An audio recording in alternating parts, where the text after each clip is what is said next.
France Inter. Radio Star Berlin. It's morning edition from NPR News.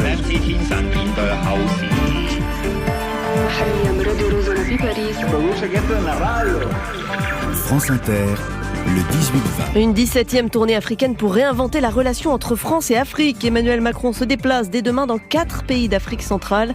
Alors que là-bas, le sentiment anti-français se manifeste de plus en plus bruyamment. On en parle dans un instant avec l'invité du 18-20, Antoine Glaser, journaliste, écrivain et spécialiste de l'Afrique. Le bruit du monde sonne comme des cloches ce soir. Celle du couvent Notre-Dame de l'Eure à Mossoul. Symbole de renouveau pour la ville irakienne. Elles sont aussi made in Normandie. Reportage à suivre. Le bruit du monde, la suite sous les radars. Sébastien Logénie s'inquiète de la disparition de centaines de macaques au nord de la Thaïlande.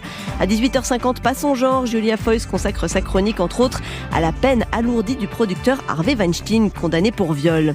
18h55, le monde d'après de Cyril Sauvageau décortique l'accord enfin trouvé sur la frontière irlandaise 7 ans après le vote oui des Britanniques au Brexit. Le monde est vaste et nous sommes tout petits, alors vite, allons-y, bonsoir. Marion Lourd. Un jour dans le monde.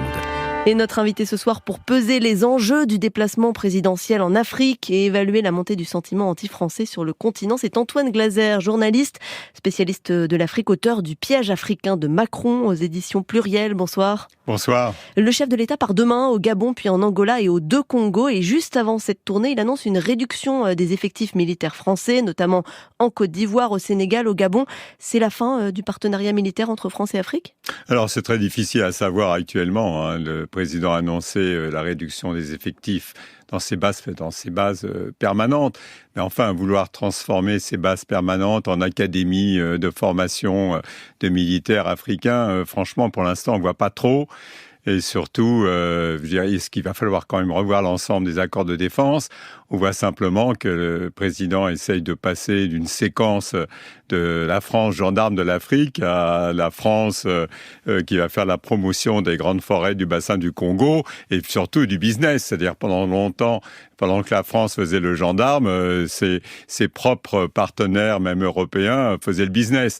Donc on sent que là, il y a une sorte de prise de conscience et on voit bien que lui-même dit « mais on est au milieu du gué ». Il aimerait bien avoir, vous savez, lui, il aime bien les ardoises magiques pour passer à autre chose. Celles qu'on efface et qui deviennent vierges à nouveau. Mais il a bien vu que le passé ne passe pas et que du coup, il y a une sorte de boomerang et puis une sorte d'anachronisme historique. On voit toute la jeunesse africaine, ils ont envie de parler de cette période incroyable des indépendances de 60 jusqu'à la chute du mur de Berlin, 89-90, là où la France s'est crue chez elle en Afrique, dans ses anciennes colonies. On reparlera évidemment du visage que peut avoir ce nouveau partenariat qu'Emmanuel Macron essaye de réinventer. Sur le côté vraiment militaire, est-ce que c'est un recul contraint et forcé ?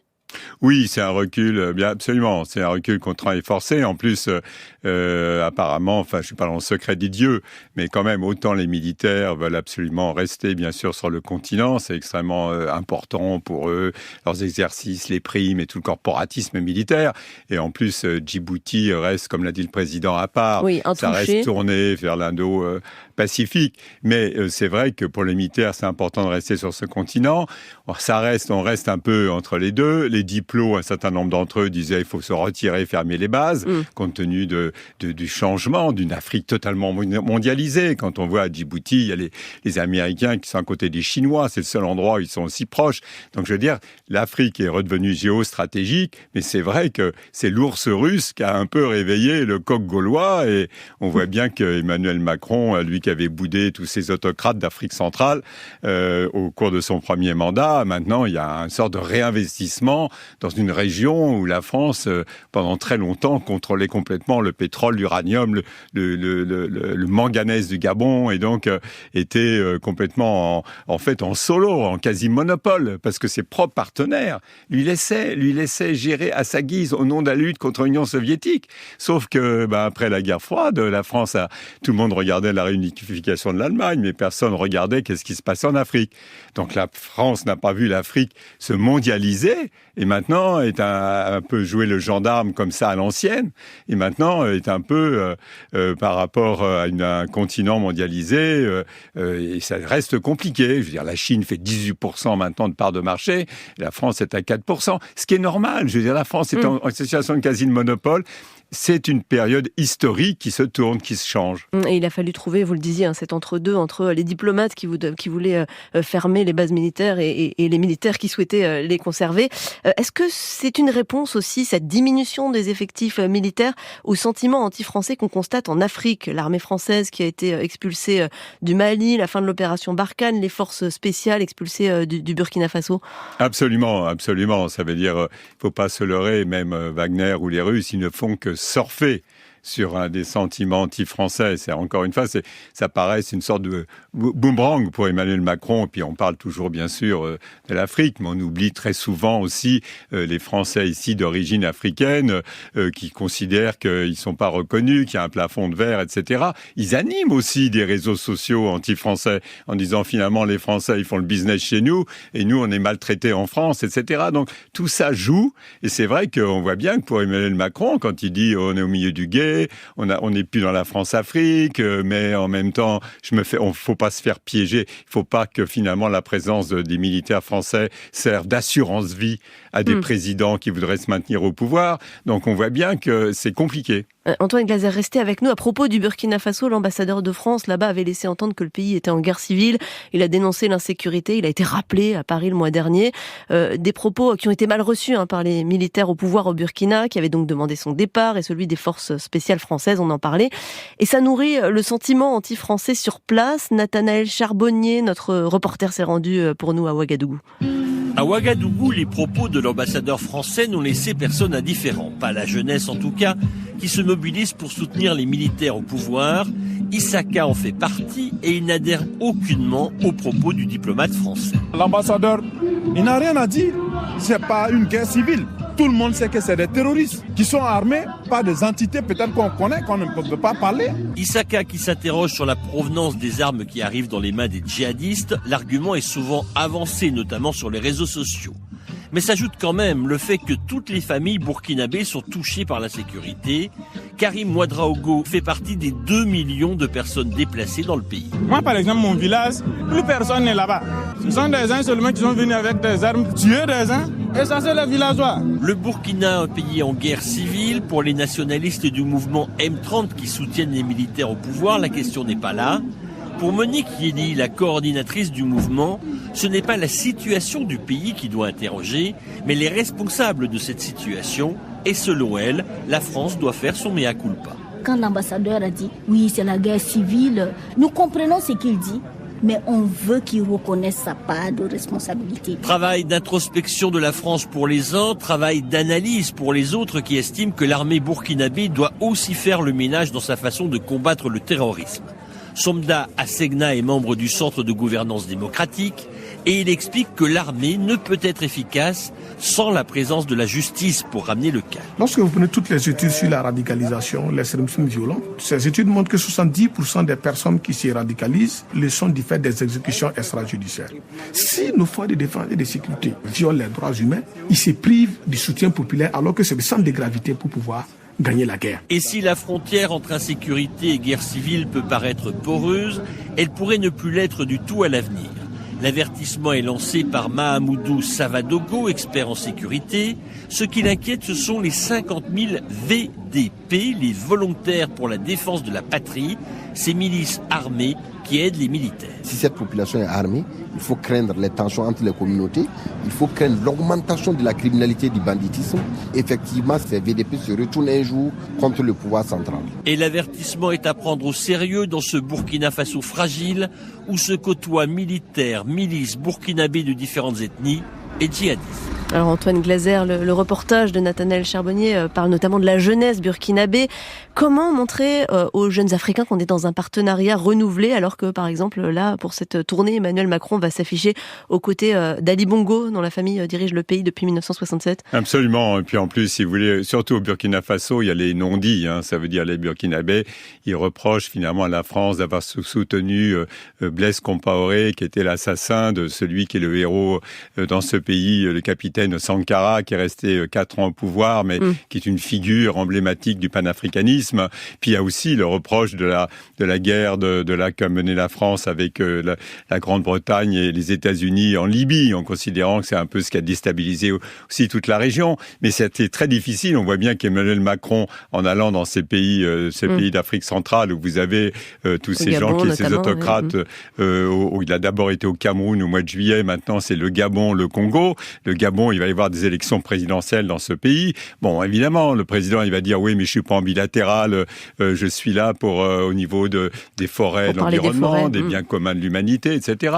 Sauf que pour les jeunes Africains qui considèrent qu'Ali Bongo a toujours se maintenu au pouvoir, c'est une dynastie africaine, etc. Les Bongos sont là, ils sont tous nés, ils ont tous connu que des Bongos dans ce pays, ou aller au pays de Denis Sassou Nguesso, qui est revenu au pouvoir en 97 avec un coup d'État, des milices et autres. Ça veut dire, le président, dans son premier mandat, les a toujours tenus à bout de gaffe de l'Élysée, voulait pas les voir, voulait vraiment, il ne rêvait que d'aller dans l'Afrique anglophone et lusophone. Il ne rêvait que d'aller au Nigeria, avoir des hommes d'affaires au Nigeria. Pour faire des affaires, justement. Parce que c'est là où il avait fait en plus son stage à l'ENA.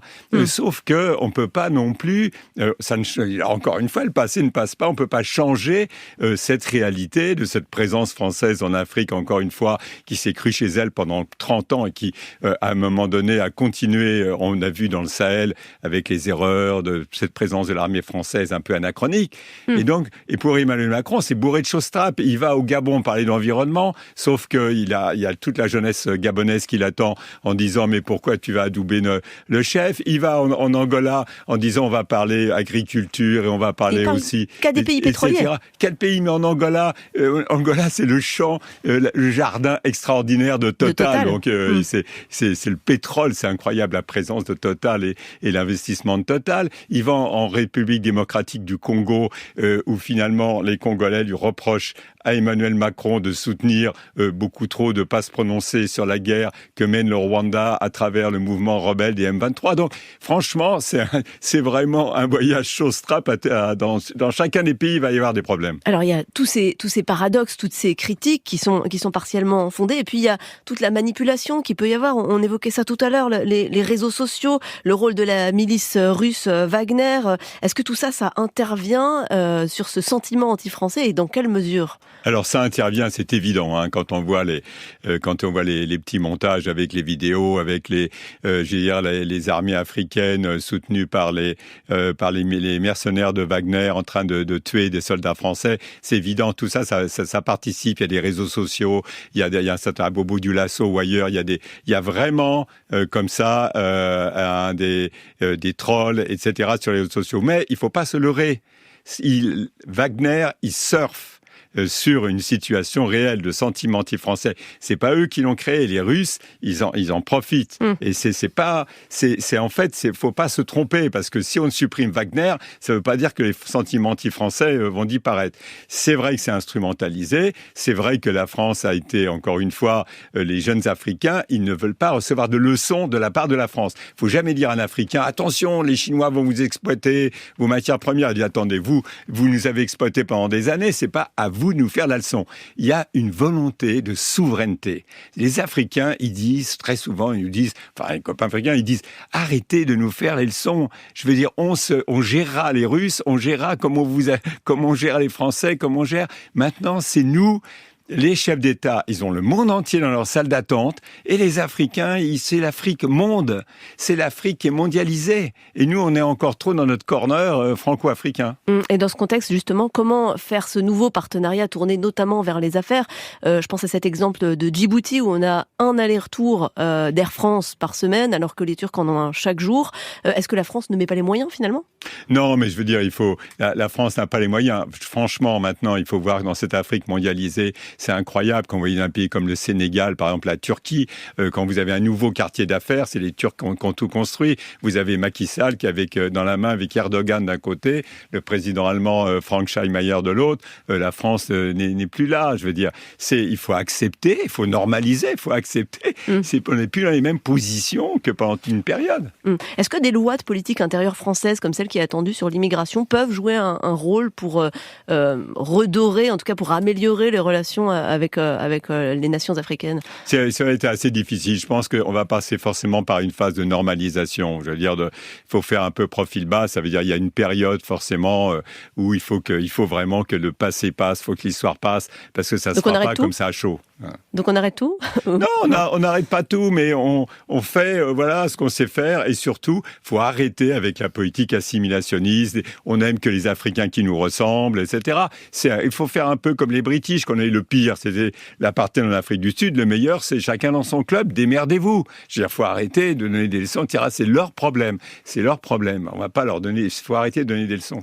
Hélène Conway-Mouret, la sénatrice des Français de l'étranger, appelle à un plus large débat sur la politique africaine. Elle dit il faut en finir avec cette politique uniquement pilotée depuis l'Élysée. Qu'est-ce que vous en pensez? C'est vrai. C'est vrai que le problème d'Emmanuel Macron, c'est que quand vous avez un diplomate qui est le directeur des opérations de maintien de la paix aux Nations Unies, c'est vrai que c'est lui le chef des armées, c'est vrai que c'est lui qui fait ça tout seul.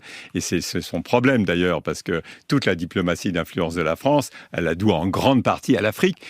Ses partenaires européens ou américains, ils lui parlent de quoi? Ils lui parlent de l'Afrique. Qu'est-ce que vous faites en Afrique? Où vous en êtes et tout. Et pendant très longtemps, c'était la France pour faire la guerre en Libye, pour aller intervenir en Côte d'Ivoire. C'est la France qui préparait les résolutions, qui les distribuait autour de la table. Mais maintenant, c'est vraiment une période qui est en train de se changer, et c'est vrai qu'il n'y a jamais de débat réellement à l'Assemblée nationale. Eh bien, on va observer ce voyage plein de choses-trappes dont vous nous parlez, Antoine Glaser. Merci d'être venu sur France Inter, auteur du Piège africain de Macron qui vient de sortir en poche. Merci d'être venu ce soir. Merci à vous.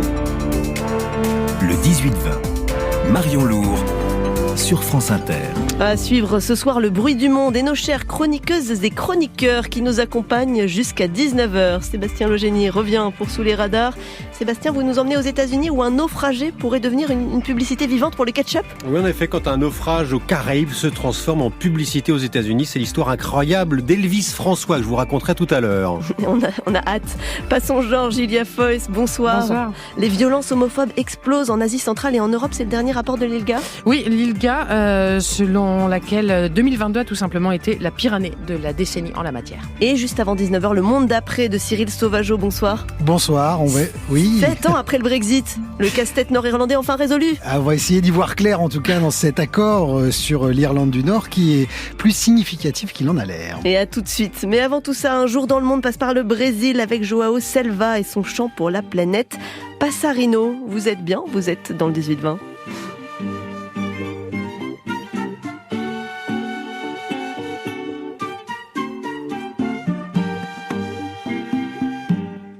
Canarinho da Alemanha, Rochinol e Sabiá, Perdilinho, Acauã, nunca mais eu vi cantar. Como pode o passarinho viver preso na gaiola? Como pode o passarinho viver preso na gaiola? Beija-flor, papacapim, assanhaço, pajeú, braúna, caboclinho, já não vejo mais nenhum. Como pode o passarinho viver preso na gaiola? Ei, boiada, ei, povão, pisa no chão bem devagar. Ei, boiada, ei, povão, pisa no chão bem devagar.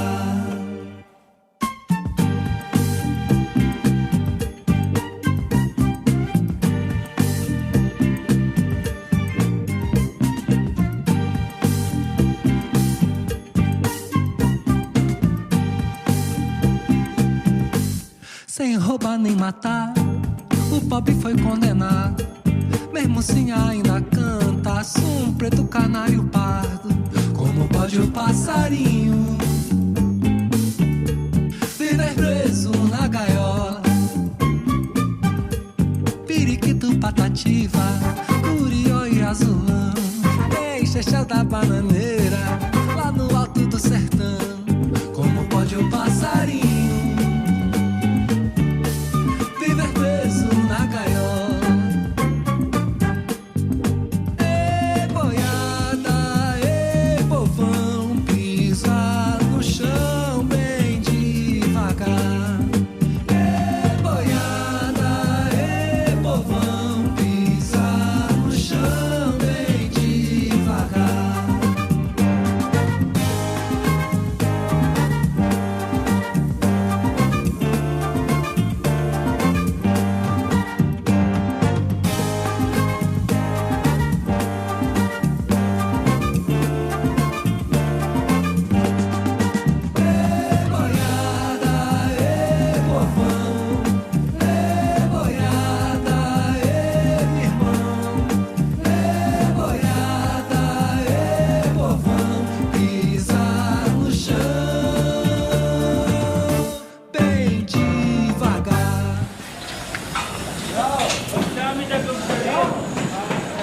Le bruit du monde est en Irak ce soir, plus précisément à Mossoul, ex-capitale irakienne de l'État islamique entre 2014 et 2017, date de sa libération.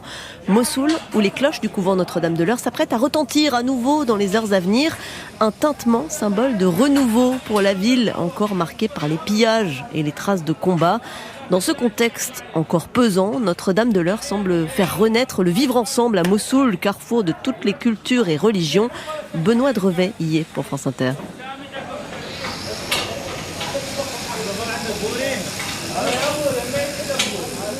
Sur le chantier, une centaine d'ouvriers s'activent. Notre-Dame-de-l'Eure, bien plus qu'un patrimoine chrétien, c'est un symbole de Mossoul. Comme l'explique Omar Al-Tawil, ingénieur en chef de l'UNESCO, lui-même mossouliote. Je pense que c'est l'une des raisons pour lesquelles l'UNESCO a choisi de restaurer cet endroit. Il représente le paysage de Mossoul, sa diversité et comment était Mossoul dans le passé. Avec des gens vivant en paix, heureux ensemble, avec des origines et des religions différentes. C'est ce qui a donné l'identité de Mossoul. C'est comme ça que Mossoul était dans le passé et nous espérons que nous pourrons recommencer son histoire. Alors que l'heure de l'appel à la prière résonne dans les rues de Mossoul, nous croisons Majdi Nakash, un des seuls chrétiens qui est revenu vivre à Mossoul. Je suis heureux de voir cette église reconstruite par l'UNESCO. Mais en même temps, je me sens vraiment triste que cette église ait été détruite par Daesh. C'est triste aussi de voir que les familles chrétiennes qui ont fui ne sont pas revenues. Elles ne reviendront sans doute jamais. Nous sommes à quelques centaines de mètres du couvent Notre-Dame-de-l'Eure. Nous voyons encore cette tour qui domine le quartier. C'est ici que nous rencontrons Ahmed Yassine, le gérant d'un café. Il a 65 ans, il est sunnite, lui est resté pendant que Daesh envahissait la ville. Les conditions étaient terribles.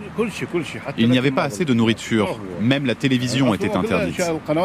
L'église était utilisée pour préparer des voitures kamikazes et comme base militaire. La vie est bien plus agréable aujourd'hui. Il n'y a pas de différence entre les sunnites et les chrétiens. Nous sommes un peuple, une nation. Akil Ahmad, 40 ans, est de Mossoul qu'il a fui lors de l'arrivée de Daesh. Désormais installé à quelques dizaines de kilomètres de là, il y revient chaque jour pour participer aux travaux de Notre-Dame-de-l'Eure. Le plus important pour moi, c'est de travailler à la fois pour la reconstruction de Notre-Dame-de-l'Eure et pour mes collègues chrétiens ici, à Mossoul. En tant que musulman chiite, je suis très fier de participer à cette reconstruction avec des sunnites, des chrétiens ou des yézidis. Surtout que cette église a une grande histoire. Le couvent Notre-Dame-de-l'Eure, ouvert par les frères dominicains en 1850, a toujours été consacré à des missions religieuses, culturelles et sociales. Il a marqué la population mossouliote. L'église, construite par les Français, a été à la fois la première école de filles et la première imprimerie de Mésopotamie. C'est ici aussi qu'ont été tirés les premiers exemplaires de la Bible en arabe et de la grammaire kurde. Mais c'est bien son clocher, le premier d'Irak, offert par l'impératrice Eugénie au tournant des années 1880, qui a fait sa renommée à Mossoul et bien au-delà.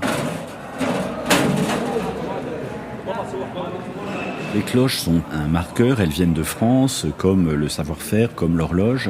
Elles sont aussi un signe et un marqueur de l'ouverture de Mossoul. Mossoul qui est une ville carrefour et Notre-Dame-de-l'Eure qui est un lieu carrefour. Donc carrefour entre musulmans, chrétiens, entre kurdophones, arabophones, puisqu'on imprime la première Bible en arabe à Notre-Dame-de-l'Eure et la première grammaire en kurde.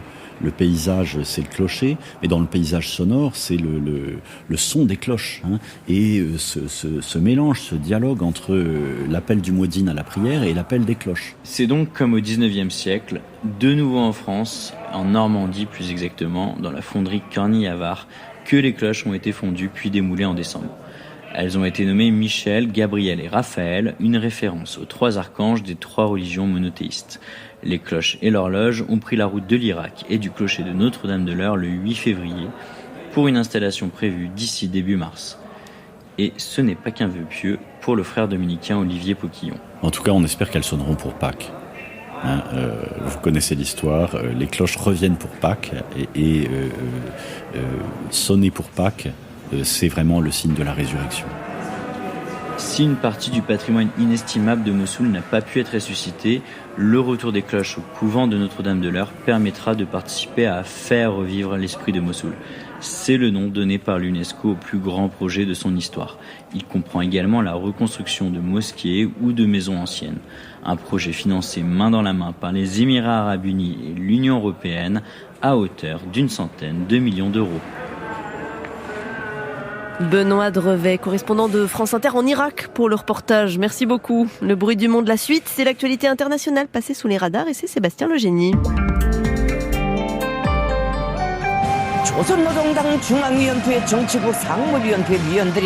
Derrière nous, la télé nord-coréenne et l'ouverture il y a 2 jours en grande pompe d'une réunion du parti unique. Réunion inhabituelle qui fait surtout craindre une nouvelle famine dans le pays, Sébastien. À l'image, Kim Jong-un triomphant devant des centaines de membres du parti, sauf que cette vidéo de propagande de la télévision d'État cacherait une réalité bien plus inquiétante. Cette réunion qu'inaugure le leader nord-coréen est en fait la 2e du parti consacrée aux questions de développement de l'agriculture en moins de 2 mois, alors que d'habitude ce type de séance plénière n'a lieu qu'1 à 2 fois par an.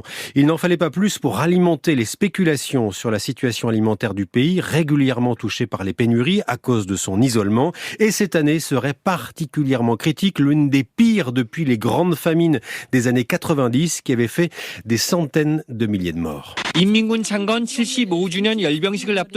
Les télés sud-coréennes que l'on entend là rapportent plusieurs cas de Nord-Coréens morts de faim au début du mois à Kaesong, près de la frontière avec la Corée du Sud. Des journaux évoquent aussi des réductions des rations quotidiennes des soldats du régime de Pyongyang, des informations qui ne sont pas pour le moment confirmées. Certains experts affirment que le pays vacille au bord d'une famine potentiellement massive en raison de la météo, de mauvaises récoltes et surtout de l'arrêt pendant presque 3 ans des importations venues de Chine à cause du Covid-19. Il manquerait en fait 1 million de tonnes de céréales pour les 25 millions d'habitants. La Corée du Nord aurait officieusement demandé de l'aide au programme alimentaire mondial de l'ONU, mais officiellement, l'aide étrangère pour Pyongyang reste, je cite, un bonbon empoisonné. En Thaïlande, les autorités s'inquiètent de l'étrange disparition de centaines de macaques au nord du pays. Depuis des décennies, les singes des temples bouddhistes au nord de la Thaïlande font partie, on le sait, des clichés touristiques. Donner des bananes aux milliers de macaques à longue queue est un classique des tour opérateurs, mais depuis quelques mois, il ne serait plus des milliers, mais seulement des centaines, ces singes. Une baisse de fréquentation qui pourrait s'expliquer par la baisse du tourisme pendant la pandémie, mais aussi par une autre hypothèse, celle d'un trafic de singes à destination des laboratoires scientifiques. Les enquêtes des télés thaïlandaises se multiplient. On y voit notamment sur ces images des hommes arrêtés avec des appâts et des pistolets tranquillisants. Alors que faisait-il là avec ce matériel ? Eh bien la police reste très discrète, mais la presse locale, elle, croit savoir que ce sont en fait des trafiquants, car si les macaques sont appréciés des touristes, ils le sont aussi de l'industrie pharmaceutique.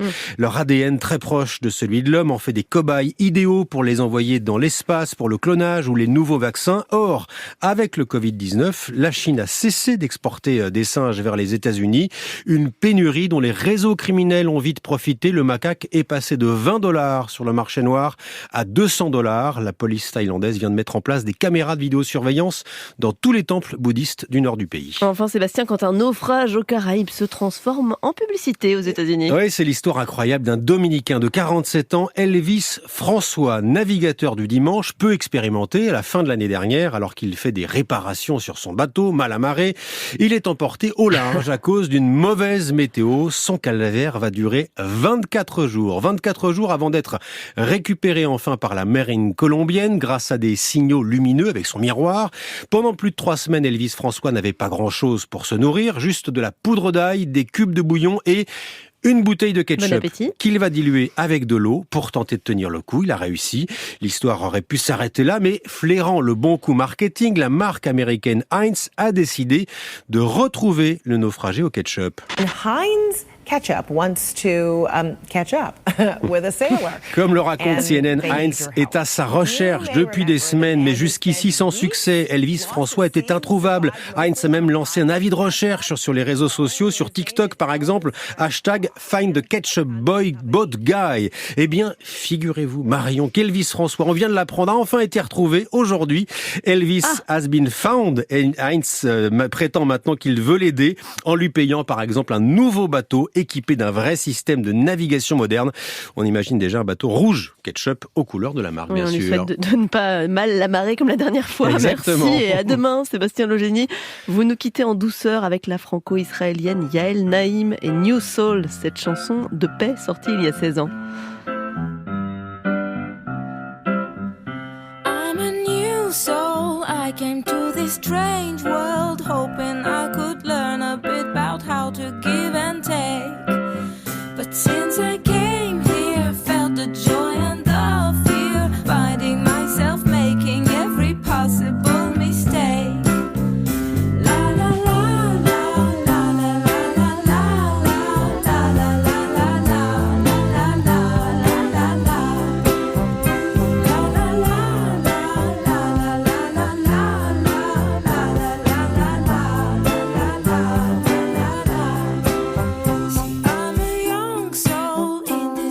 Strange world, hoping I could learn a bit about what is true and fake. But while these hates try to communicate, finding trust and love is not always easy to make. La la la la la la la la la la la la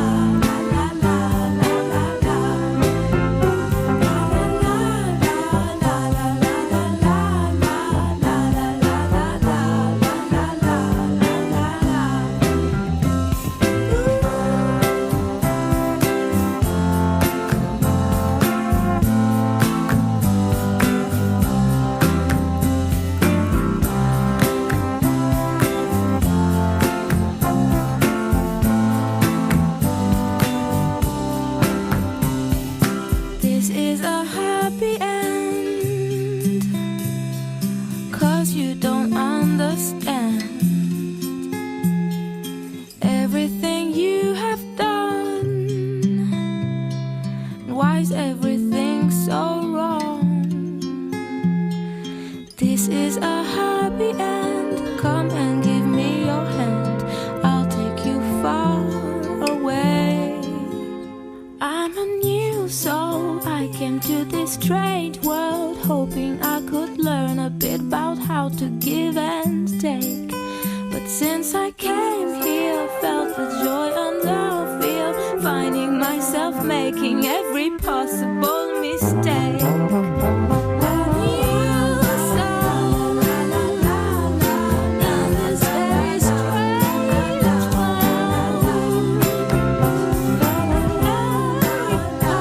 New Soul de Yael Naïm sur France Inter. Mesdames, messieurs et tous les autres, Jules Lafoy, c'est avec nous. France Inter.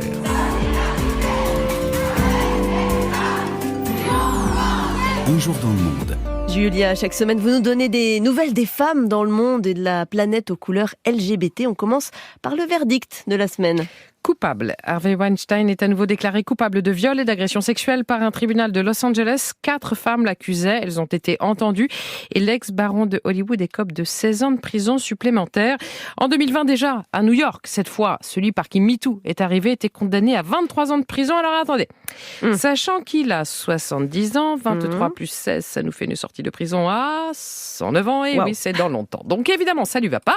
D'audience en audience, le discours, la posture ne varie pas. Celui qui fut jadis l'homme le plus puissant de l'industrie du cinéma apparaît en petit vieillard voûté, coincé dans un fauteuil roulant, plaidant son innocence d'une voix toute tremblante qui ne l'empêche pas néanmoins de faire appel à nouveau.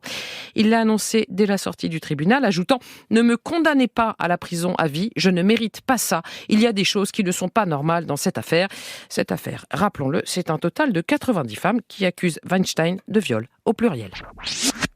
Encore de l'inquiétude pour les droits des personnes LGBT. Qui, on le sait, comme ceux des femmes, ne seront jamais acquis. Le 12e rapport annuel de l'ILGA vient d'être publié et il est accablant. Ce rapport, qui fait désormais référence dans le monde, regroupe quand même les données de 600 associations issues de 54 pays. Il semblerait bien que les voyants soient rouges, à rouge vif, sur toute l'Europe et sur l'Asie centrale. Hausse de la violence physique, discours de haine de plus en plus répandus, et ce, jusqu'au plus haut sommet de l'État, si on pense à la Pologne ou à la Hongrie, par exemple. Alors, conséquence immédiate, cette forte augmentation du nombre de suicides au sein de la communauté LGBT. En fait, c'est simple, 2022 a été l'année la plus violente de toute la décennie, conclut l'ILGA, qui va plus loin. Certes, les condamnations pour homophobie sont de plus en plus fréquentes, mais cela ne suffit pas. Il faut, je cite, s'attaquer à la racine du problème avec des politiques publiques de fond pour barrer la route à ces sursauts de haine. Ok, mais on commence quand ? Et pendant ce temps, Julia, l'étau continue de se resserrer sur les femmes en Afghanistan. On s'attaque désormais à la base de la base, le corps et ses capacités reproductives. Femme, tu es, mère, tu seras. On connaît la rengaine, elle est millénaire, traduite en actes désormais par les talibans. Dans les provinces de Kaboul et de Balkh, il est devenu quasiment impossible de trouver un moyen de contraception légal. Les pharmacies auraient reçu l'ordre de ne plus en vendre, une interdiction qui devrait bientôt être annoncée officiellement par les religieux au pouvoir. En attendant, les prix des contraceptifs explosent au marché noir. En miroir, de l'autre côté de la frontière Est, vous avez l'Iran et ses pharmacies, où les employés ont aujourd'hui l'obligation de porter un voile noir sur la quasi-totalité du visage, sous peine de fermeture. Mais là-bas, comme en Afghanistan, les femmes résistent et malgré les menaces, malgré la répression, continuent de se battre pour défendre leurs libertés élémentaires. Témoin cette scientifique iranienne de haut niveau qui aurait dû rejoindre le conseil d'administration de l'Organisation des ingénieurs de Téhéran, conseil majoritairement composé d'hommes évidemment, qui lui demande de prendre publiquement position pour le port du voile obligatoire. C'est même une condition posée à son entrée dans le Cénacle. Et alors non seulement elle refuse, mais elle arrache son voile, le jette dans le public et quitte la salle, comme vous l'avez entendu, sous les applaudissements. Et on termine avec l'étude de la semaine. Que vous allez trouver vraiment très très surprenante, Marion. Publiée dans la revue chypriote Brain and Behavior, elle confirme ce que, empiriquement, on sentait toutes et tous, les femmes ont tendance à surestimer leur capacité intellectuelle et leur intelligence émotionnelle, quand les hommes, eux, ont plutôt l'habitude de se faire tout petits. Je déconne, évidemment, c'est l'inverse. QI et QE nettement surévalués chez nos camarades masculins. De là à dire que c'est pas des flèches. On ne va pas généraliser quand même. Grand merci, Julia Foyce, et à mardi. Le monde d'après avec Cyril Sauvageau, toute cette semaine. Marion Lourd, le 18-20.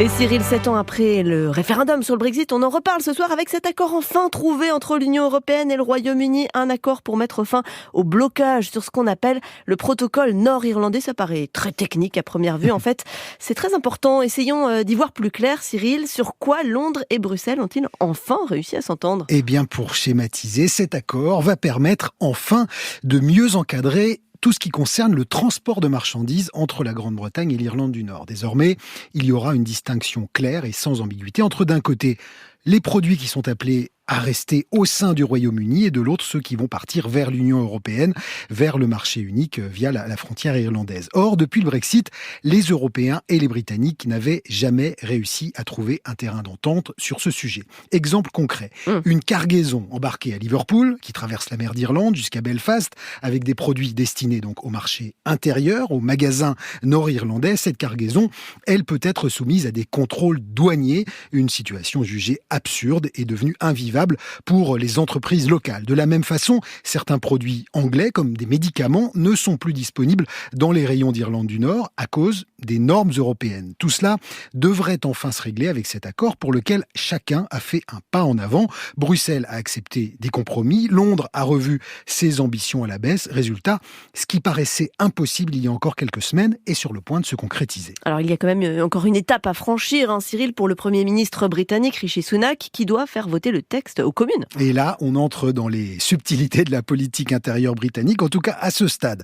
L'accord semble plutôt bien accueilli outre-Manche, c'est ce que me disait tout à l'heure notre correspondant à Londres, Richard Place, qui suit toute cette affaire de très très près. L'opposition travailliste, le Labour, a d'ores et déjà annoncé son intention de voter le texte. Quant au camp conservateur majoritaire, Rishi Sunak devrait réussir à rassembler ses troupes, bien qu'il y ait encore des tenants de la ligne dure vis-à-vis de Bruxelles. Pas de gros obstacles à première vue, donc même si l'on ne sait pas encore quel sera le positionnement de Boris Johnson, l'ex-premier ministre et ancien mentor de Rishi Sunak, qui n'a jamais digéré la trahison de son ancien ministre des Finances. Et la principale inconnue, c'est l'attitude du parti unioniste d'Irlande du Nord. Oui, c'est un allié toujours encombrant pour les conservateurs britanniques. Les unionistes du DUP ont dit hier soir qu'ils se donnaient le temps d'examiner l'accord dans le détail. Est-ce qu'ils vont traîner des pieds alors même qu'ils ont obtenu des concessions concessions du côté de Bruxelles. C'est un point important puisque depuis bientôt 1 an et les dernières élections locales, le DUP empêche toute formation d'un gouvernement en Irlande du Nord, en boycottant les institutions. Rishi Sunak espère faire entendre raison aux unionistes. Il s'est d'ailleurs rendu aujourd'hui même à Belfast pour faire le service après-vente de son accord. Et cet accord, s'il se concrétise, c'est une victoire politique pour Rishi Sunak, 4 mois après son arrivée au 10 Downing Street. On a dit de lui qu'il était transparent, qu'il manquait de charisme, tout le contraire du flamboyant et imprévisible Boris Johnson. Mais de fait, Rishi Sunak a déjà démontré son pragmatisme et une certaine capacité à travailler les dossiers sans trop faire de vagues. Et le résultat est là. Les négociateurs européens eux-mêmes s'en sont rendus compte depuis que Londres a cessé les gesticulations. Souvenez-vous quand Bojo brandissait la menace d'une guerre commerciale entre le Royaume-Uni et l'UE. Eh bien, depuis que le ton a changé, les discussions ont pu entrer dans le vif du sujet avec côté britannique la volonté d'aboutir à un accord avant la date très symbolique du 10 avril. Ce sera le 25e anniversaire du Good Friday Agreement, l'accord de paix qui a mis fin aux violences en Irlande du Nord entre républicains et unionistes en 98. Un accord qui aurait pu être mis en danger par ces nouvelles tensions post-Brexit. La menace d'une reprise des violences a peut-être été un peu exagérée pour faire pression sur les négociateurs, mais ça explique pourquoi les dirigeants étrangers, qu'il s'agisse d'Ursula von der Leyen, d'Emmanuel Macron ou de Joe Biden, parlent tous depuis hier d'un accord historique qui permettra de préserver la paix du vendredi saint. Cyril Sauvageau et le monde d'après. Merci Cyril, à demain. Pour nous, ça continue. Le 18-20, la suite, c'est le journal de Jacqueline Fardel. Puis le téléphone sonne. On parle encore réforme des retraites ce soir sous un angle particulier, la prise en compte de la pénibilité. Restez avec nous, à tout de suite.